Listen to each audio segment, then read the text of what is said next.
And after almost 37 years, a person has been arrested and charged with the murder from Garland, Texas.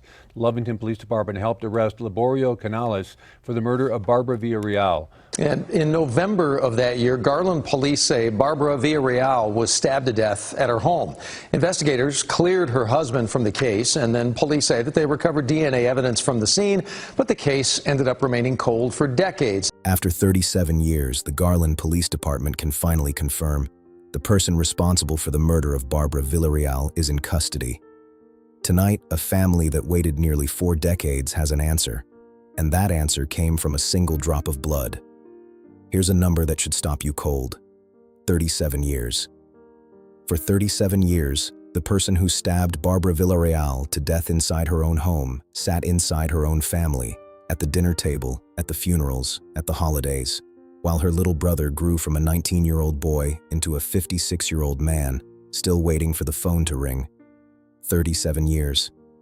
Think about what that actually means. A child born the day Barbara died would have been old enough to have children of their own before anyone was ever arrested. Presidents came and went. The technology that would eventually catch her killer hadn't even been invented yet. And through all of it, every single one of those 13,500 days, the answer was already sitting in an evidence locker in Garland, Texas. Dried, sealed, waiting. The answer was blood. Not Barbara's blood, someone else's. And it had been there, quietly, since the night she died. Most people who hear about this case hear the simple version. A woman was murdered in her home in the 1980s. The case went cold, and decades later, fancy new DNA science finally solved it. And that version isn't wrong. It's just incomplete in a way that matters, because it skips the part that should keep you up at night. The part where the killer wasn't a stranger who slipped away into the dark. The part where he stayed, where he was so close to this family that the detectives working the case didn't even know he existed. That's what this video is actually about. Not the science. The betrayal the science finally exposed. Everything you're about to hear is drawn from the public record, from Garland Police Department reports and the statements of the detectives who worked this case, Detective Lucas Schuppe among them, from the Dallas County District Attorney's Office and its lead prosecutor, Assistant District Attorney Leighton D'Antoni, from the FBI's Dallas Violent Crime Task Force, and from the county's cold case team. From court proceedings, arrest warrants, and the words the victim's own family spoke aloud in that courtroom. Not tabloid speculation. Verified findings, on the record. Let's start where it started. It was the 7th of November, 1986. Garland, Texas, a working-class suburb northeast of Dallas. The kind of place where neighbors knew each other's cars and kids rode bikes until the streetlights came on. On a quiet residential street, the 3,600 block of Colbath, Barbara Villarreal was living an ordinary life. She was a wife, she was a daughter, she was a big sister, and that last one matters, because somewhere across town there was a 19-year-old boy named Marc who looked up to her the way you look up to an older sibling who seems to have the whole world figured out. She was, by every account, someone at the center of a family. Not a headline, not a statistic, a person other people orbited around. Her brother would say it best years later in a courtroom, that the man who killed her didn't just kill Barbara, he killed a little piece of everyone who knew her. Hold on to that, because before this is a crime story, it needs to be her story. A real woman in a real house on an ordinary Friday in November, with no idea that this was the last day of her life. And then the day ended. That evening, Garland police officers were dispatched to the home on Colbath Street on a disturbance call. When they walked through the door, they found Barbara dead. She had been stabbed, not once, but multiple times. And near her body, on the floor of the home she had made, lay a large kitchen knife. Take that detail in for a moment, because it tells you something. A kitchen knife. Not a weapon someone brought with them, carefully, the way a stranger planning a killing might. A knife that belonged to that world. A knife from a drawer. The scene told the first responding detectives a story, but it was the outside of the house that would hold the truth for the next 37 years. Because when investigators worked their way around the property, they found something that didn't fit. Drops of blood, outside the home. And here is the detail that everything would eventually turn on. that blood did not belong to Barbara. Someone else had bled that night. Someone who had been cut or scratched or wounded in the violence of what happened inside. Someone who left a piece of themselves behind on their way out into the dark. In 1986, the detectives couldn't know whose blood it was. The science to answer that question was still years away, but they did something that would matter more than they could possibly have understood at the time. They collected it. They preserved it. They logged it into evidence, and they kept it safe. And then they went looking for who did it. The most obvious place to start, in almost any homicide of a married woman in her own home, is the husband. Barbara's husband told police his own version of that night, that he had heard his wife screaming, that he had come upon intruders attacking her. Detectives interviewed him. They looked at him hard, the way investigators are supposed to, and then they cleared him. The blood outside the home didn't come back to him. Whatever else the evidence said, it seemed to say he wasn't the source. But the blood was only the beginning of what that evidence would one day reveal. What investigators found next, or rather, what they would fail to find for decades, is the reason this case became one of the coldest in the department's history. Because after the husband was cleared, the trail simply stopped. Let me explain why. In 1986, if you had a bloodstain from a crime scene, there was a hard limit to what it could tell you. DNA fingerprinting was in its absolute infancy. The very first time it was ever used to convict someone in a criminal court happened that same year, an ocean away, in England. In a suburban police department in Texas, that kind of science was not sitting down the hall. For years, that blood outside Barbara's home was a question no one on earth had the tools to answer. Even as the years passed and DNA testing became real, there was another wall. The way it worked, and still largely works, is a database called CODIS, a national system that holds DNA profiles from people who have been arrested or convicted of crimes.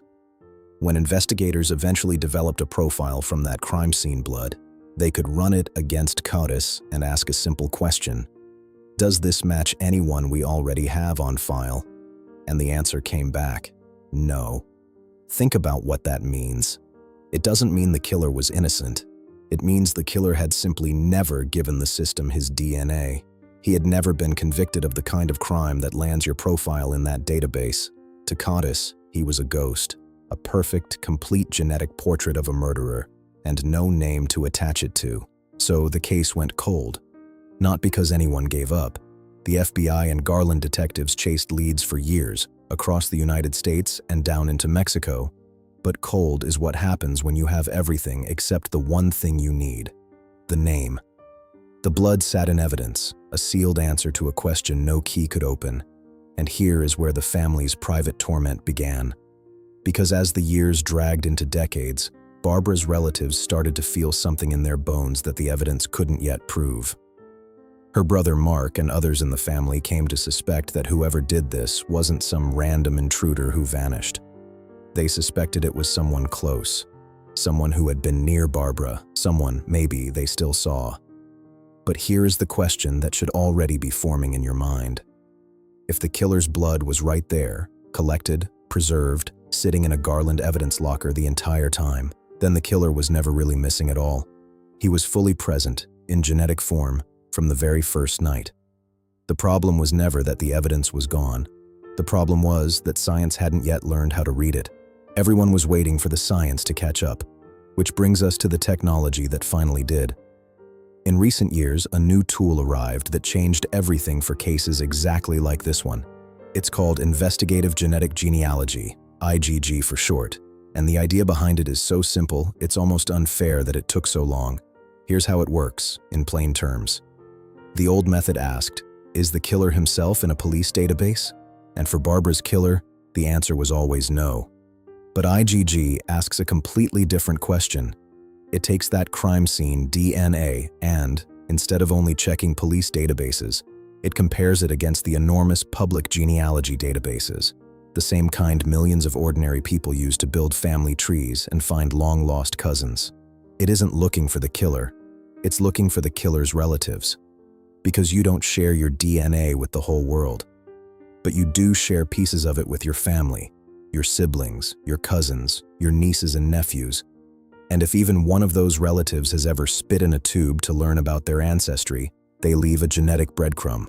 Investigators can find that partial match, a cousin, say, and then work outward, building family trees, narrowing branches, until all the lines converge on a single person who fits every piece of the puzzle. For Barbara's case, that's exactly what happened. In recent years, Garland detectives submitted the remaining blood from outside her home for this new genetic genealogy testing. And this time, the ghost had a family. One of the killer's relatives had their DNA in a public database. The trail that had been dead for over 30 years suddenly, quietly, came back to life, and it led detectives to a name. When they finally had it, the name landed like a blow, because it was a name that had been inside the family the entire time. The blood outside Barbara Villarreal's home belonged to Liborio Canales, her brother-in-law, her husband's own brother. Sit with how close that is. This wasn't a stranger. This was family. And here's the detail that tells you just how completely he had hidden in plain sight. According to Detective Schuppe, the original detectives who worked this scene in 1986 didn't even know Barbara's husband had a brother. The killer wasn't someone they investigated and dismissed. He was someone they never even knew to look for. He existed in a blind spot so complete that for decades, no one on the case was aware he was a person who could be suspected at all. The genealogy gave detectives probable cause. That was enough for a judge in New Mexico to sign an arrest warrant. And in July of 2023, with the help of the Lovington Police Department in New Mexico, Garland detectives and the FBI moved in. Liborio Canales, by then an old man in his mid-80s, was arrested in Lovington for a murder he had committed 37 years earlier, and then he admitted it. Canales told investigators he had been involved in Barbara's killing, that he had been angry with her over a prior family dispute. A family argument. That was it. That was the reason a woman was stabbed to death in her own home and a family was shattered for the better part of 40 years. Not money. Not some dark, elaborate scheme. A grievance inside a family that one man chose to answer with a kitchen knife. Barbara's husband, the man first cleared all those years ago, never lived to see it. He had died in Mexico years before, unaware or unwilling to say that the person who killed his wife shared his own blood. In March of 2024, the case reached its end in a Dallas County courtroom. The evidence against Canales was overwhelming. The prosecutor, Leighton D'Antoni, said the case was simply that strong. Canales, then 86 years old, pleaded guilty to murder. He was sentenced to 20 years in prison. For a man in his mid-80s, everyone in that room understood what a 20-year sentence really was. It was the rest of his life. It was a guarantee that he would meet his end behind bars, held to account at last for what he did on a November night in 1986. It was also, for the record, the first murder conviction in the history of the Dallas County District Attorney's Office secured using investigative genetic genealogy. The first of what will surely be many. And Barbara's family finally got to speak. Her brother Marc, the boy who was 19 when she was taken, now a man of 56, stood in that courtroom having carried this weight for almost his entire adult life. The family addressed her killer directly. They told him the life he lived should be considered a gift. They told him that he didn't just kill Barbara. He killed a little piece of everyone she knew, and they made him a promise that they would never let him occupy their thoughts again. Here's what makes this case matter beyond the walls of that one home in Garland. For most of human history, a killer's greatest ally was time. If you could get away from the scene, stay out of a jail cell, and simply outlast the investigation, time would bury your secret for you. Witnesses died, memories faded, files got boxed up and moved to basements. Time was a shield, and the patient and the careful could hide behind it forever. That shield is gone. What Barbara's case proves, what all of these cases now prove, is that the passage of time is no longer the protection it once was. A drop of blood, dried and sealed and forgotten in an evidence locker, does not forget. It waits. It waits for the science to catch up, and the science finally has.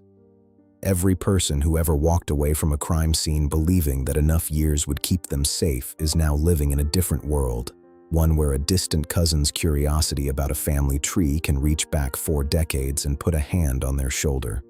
For Liborio Canales, that hand came 37 years too late for Barbara, but it came. But Barbara's case didn't happen in isolation. She is one name in a growing list of the forgotten dead who are only now finally being spoken for. Victims whose killers thought the decades had made them untouchable, and who are learning, one match at a time, that they were wrong.